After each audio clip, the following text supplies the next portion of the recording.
It's the end of 2025 and once again Steam Replay has dropped.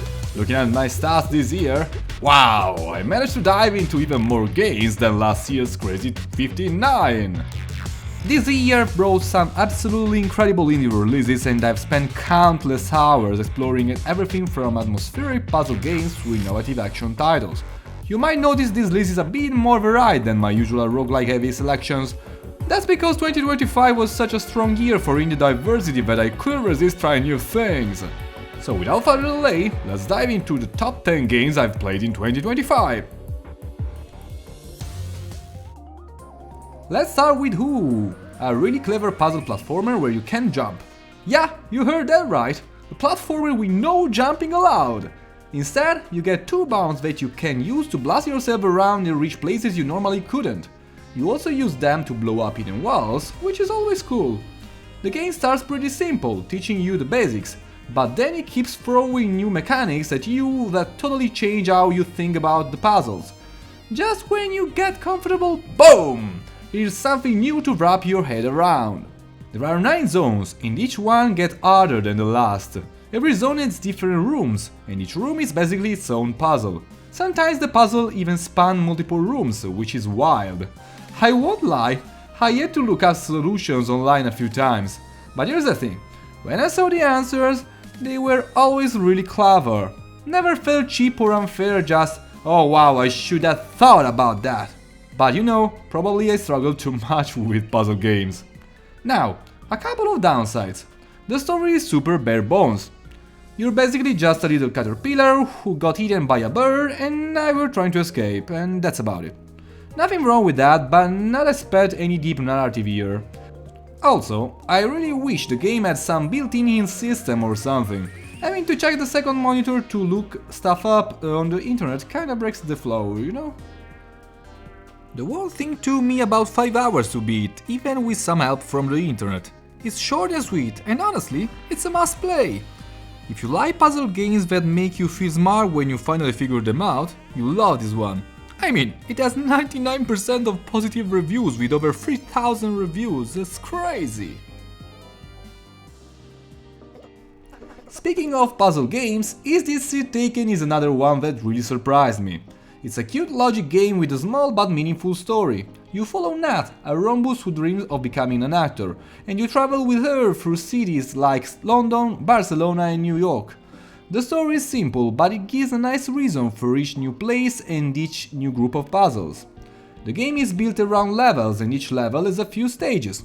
Your job is to place different characters on seats so all their personal rules are satisfied. Some want space, some want a friend, some want quiet. It begins easy, but later puzzles can get pretty tough, and I needed many tries on some of them. If you manage to satisfy every condition in a city, you unlock a special extra level too, which is a fun bonus. What I liked most is how calm the whole game feels. There's no timer, no pressure, so you can experiment as much as you want. The visuals are clean, the music is soft, and solving a hard puzzle feels very rewarding. I also kept trying to make everyone happy, even when the game didn't require it. What I didn't enjoy as much is that some puzzles jump in difficulty too fast, and after playing a while, a few of them start feeling a bit similar. The game is also short, and once you finish all the stages and extra levels, there isn't much to come back for. If you enjoy quiet, thoughtful puzzle games with a bit of story guiding you, this one is a really nice pick. And if you want more detail about it, you can check out my full review. After spending time with puzzle games, it's time to switch to a narrative-driven experience, What Remains of Edith Finch. In this game, you play as Edith and explore your family's abandoned house to learn about the mysterious stories of each family member who passed away.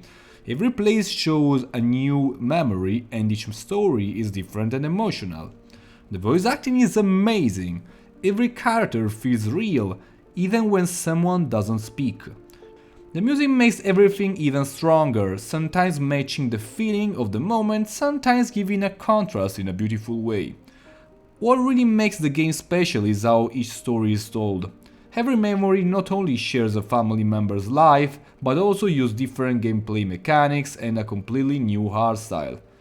This makes every chapter feel fresh and unique and keeps you fully engaged. It's a short game, just a couple of hours, but it stays with you. If you want to hear more, again, you can check out my full review. I go deeper into why this game is so great.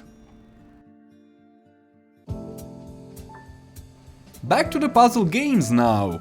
Superliminal is one of those games where you really have to figure out everything by yourself, and that's part of the fun.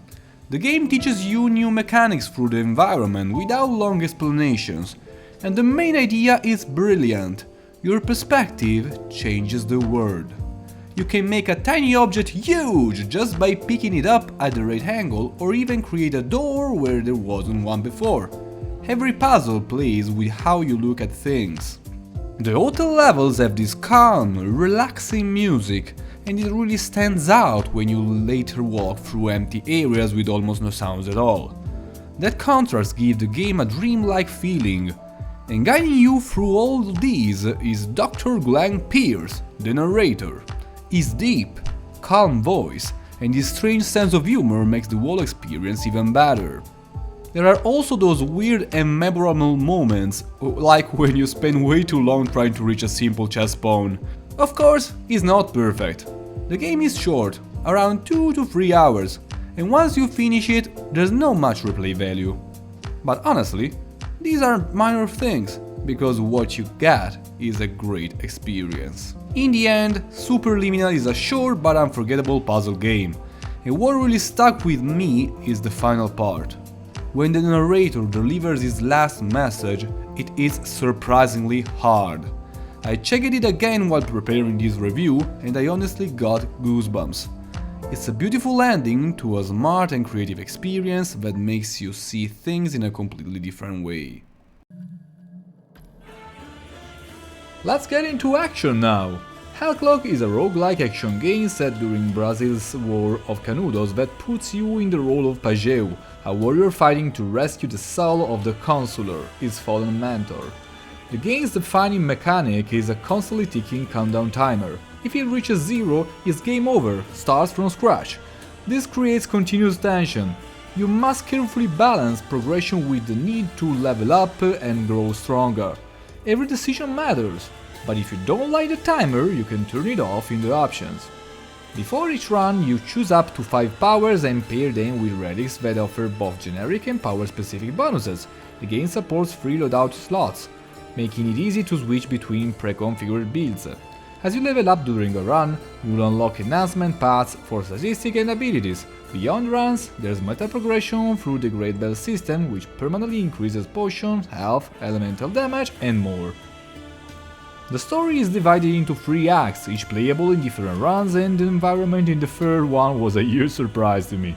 After beating the third act, you unlock 2 additional modes with difficulty modifiers that significantly ramp up the challenge. When everything clicks, Hellclock is immensely satisfying. The soundtrack perfectly captures the oppressive atmosphere. Landing a powerful build that lets you one-shot bosses feels incredible. However, there are some parts I wasn't a fan of. Since builds must be planned before starting, it's easy to end up with a loadout that cannot compete against certain bosses, leading to frustrating 5-minute fights. The lack of procedural generation also means the experience can become repetitive after extended play.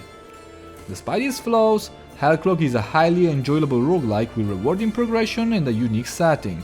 If you can embrace the pre-planning and don't mind some repetition, there's a deeply satisfying gameplay here. But if you search for it, don't forget the L in the title, okay? The Drifter is a narrative-driven point-and-click adventure that follows Mikada, a homeless drifter who returns to his hometown for his mother's funeral, and that's just the start of his problems. The game follows a classic adventure structure, organized into distinct chapters that gradually unfold this dark mystery. Right from the opening chapter, sci-fi elements weave into the narrative as Mick is thrown in a conspiracy of monsters, murder, and reluctant family. The core mechanics are straightforward. You spend your time clicking around detailed environments to discover interactable objects and advance your story. However, the Drifter doesn't always hold your hand. Trial and error becomes part of the experience, but thankfully the game restarts quickly when you make mistakes, so experimenting with different choices never feels too frustrating. Where the Drifters truly excels is in audiovisual presentation. The pixel art is absolutely gorgeous. I loved how each character looks, as well as the incredible environments in different parts of the city. The voice acting is also really solid throughout. The actors deliver their lines naturally and help bring personality to each character you encounter during your investigation. Told myself I'd never come back. But well, shit. Here I am. While the gameplay might occasionally leave you scratching your head, the Drifter succeeds as an immersive narrative experience that showcases the artistic potential of indie adventure games. It's a beautiful, atmospheric journey that you shouldn't miss. If you want to know more, check my review! And now, it's time for... Rift of the Necrodancer! I waited for so long to say this! Rift of the Necrodancer is a rhythm game that's easy to learn but hard to master. Enemies move down 3 columns to the beat of the music, and you have to press buttons when they reach the bottom of the screen. It sounds simple, but it gets really challenging. The game keeps things interesting with different enemy types. Some need double taps, other moves off beat to trick you. You can make mistakes and still finish levels, but you get ranked for D2S based on how accurate you are. This makes it fun for both casual players and perfectionists. The best part? The soundtrack is amazing. The music is what makes this game so addictive, and you can even add your own custom song if you want. You can hear it by yourself!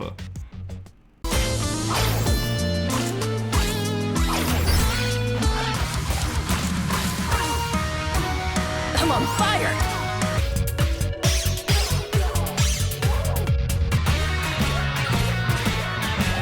In the zone! There's a story mode included, though the story and characters are pretty basic and not very engaging. However, the story mode does include various minigames that are all rhythm based, but play very differently from each other, which adds some nice variety. Content-wise, there's a lot here.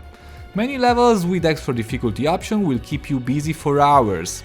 The game also has cool crossovers with other indie games like Celeste, which is a nice touch.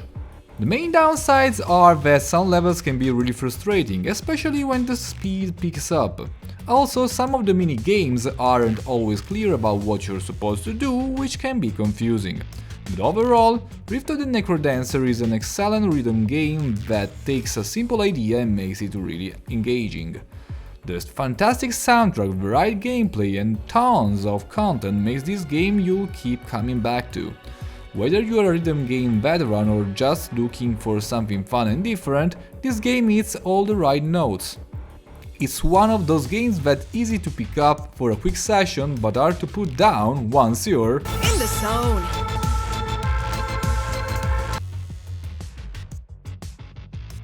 Before we wrap up with the top 3, here are a few standout games that didn't make the main list but are absolutely worth your time. And remember, I'm just a single guy, so if something isn't here, it's probably because I didn't have the time to play it. So let's go now! Shotgun Command, a tough 2D action platformer where you can't jump, so you blast the shotgun to launch yourself through the air and survive non-stop enemies. Children of the Sun, a tactical shooter where you fire one bullet and guide it from soldier to soldier, trying to take them all down in one smart chain.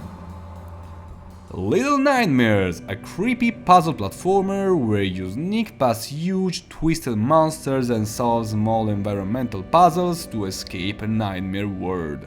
Check my review! Sayonara Wild Arts, a fast, music-driven action game where you ride, dodge and fight through stylish levels in rhythm to a glowing pop soundtrack. And now, to the podium of 2025! I have a complicated relationship with Silksong as many other players. This is one of the most beautiful games I've ever played, but it comes with so many, and I mean so many, frustrating elements that I haven't even come close to the finishing it yet. And yes, the massive backlog of other games hasn't helped either. For those unfamiliar, Silksong is a Metroidvania action platformer and the highly anticipated sequel to Hollow Knight, where you play as Hornet exploring a vast interconnected kingdom filled with secrets, challenging combat and intricate platforming. The atmosphere builds on what made Hollow Knight special, but feels significantly richer. Each zone is dramatically different from the last, with its own distinct visual identity and specific enemies. The more explicit story structure divided into acts is a real improvement. It makes the narrative feel more focused and gives you a clearer sense of progression. But here's where the love-hate relationship kicks in. The difficulty can be punishing, sometimes too punishing. There are moments where it crosses the line from satisfying to genuinely frustrating. For example, the boss runbacks are particularly annoying. Dying to a tough boss and having to go back through the same section just to try again takes you out of the experience. And those challenge rooms? Brutally complex. Some feels less like a fair test of skill and more like an exercise in masochism. So Silksong is gorgeous, atmospheric and mechanically deep, but it demands patience and persistence that not everyone will have. If you loved Hollow Knight and want more of the world with higher stakes, this delivers. Just be prepared for serious roadblocks way harder than the predecessor. And before anyone say it, no, I don't need to get good. Sometimes a game is just real hard, maybe too hard, but this doesn't mean that it isn't great, even if you get stuck like myself. I never thought that a game like this could hook me this way, but here we are! Ball Pit is a roguelike that mixes brick-breaking gameplay with base building, and honestly, it's incredibly addictive.